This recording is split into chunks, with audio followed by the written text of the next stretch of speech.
Because if you're unhappy now, it doesn't matter how much money you've got, you'll just be an unhappy rich person. When I tell people about how to get hold of money, I tell people how to be happy, and everything else, trust me, just flies in the door. We can't buy time, and we're giving it away wholesale by answering things, answering emails, doing all the bits and pieces, and we ain't living in the now.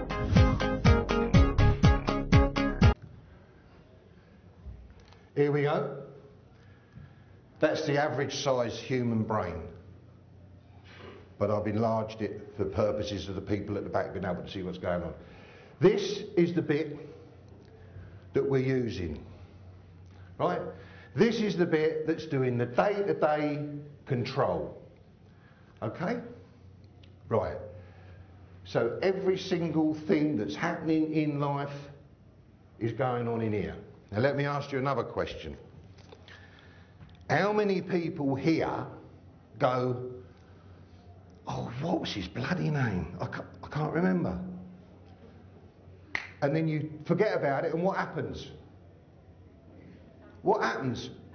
Out the blue, there comes the name, right? So why do we keep staying in that 10% when we've got 90% here that works when you don't think? It comes up with all the answers. Now, there must be a reason why the brain was built with 10% to get us through life and 90% spare. I mean, whoever put us together, whoever controls all this, wouldn't be so bloody stupid, would he, to give us a big brain like that if we can make do with that little bit there. Does that make sense or not? So, what do? We've got this bit of the brain there, and this bit here I call the play area. We've got a bit back here that if we forget about everything, it gives us the answer. And it comes up with solutions.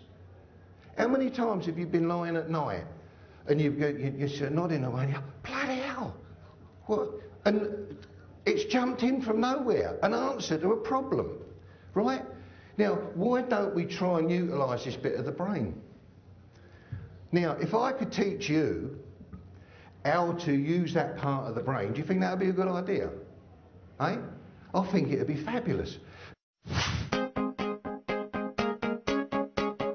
So, all of a sudden, I've worked it out. And you've got to have a good thought.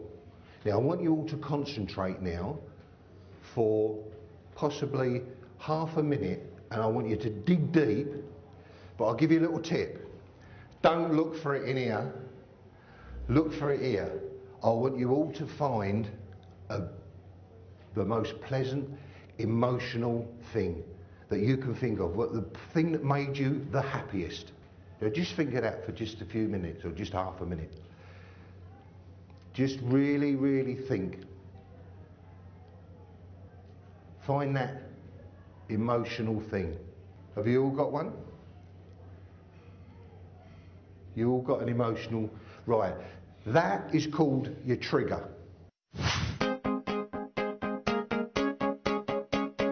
Statistics prove that if you can just relax sufficiently for just 2 or 3 minutes in a time of crisis, or when things are getting on top of you, or even just to feel good, that's the thing. That's what was missing. I couldn't tell people how to get to Worry-Free Island.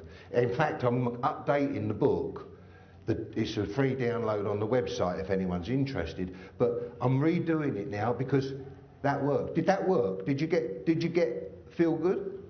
Right? Now that is the secret, because if you can get to that place, right, you can come up, ideas will just bounce into you. If you're ever just sort of distressed and you're in trouble, just get in there, get that trigger thought, right? Get the trigger thought, make sure you're smiling, because that just actually makes you feel so much better. Open that door and in you go, there's Worry-Free Island. That's what it's all about.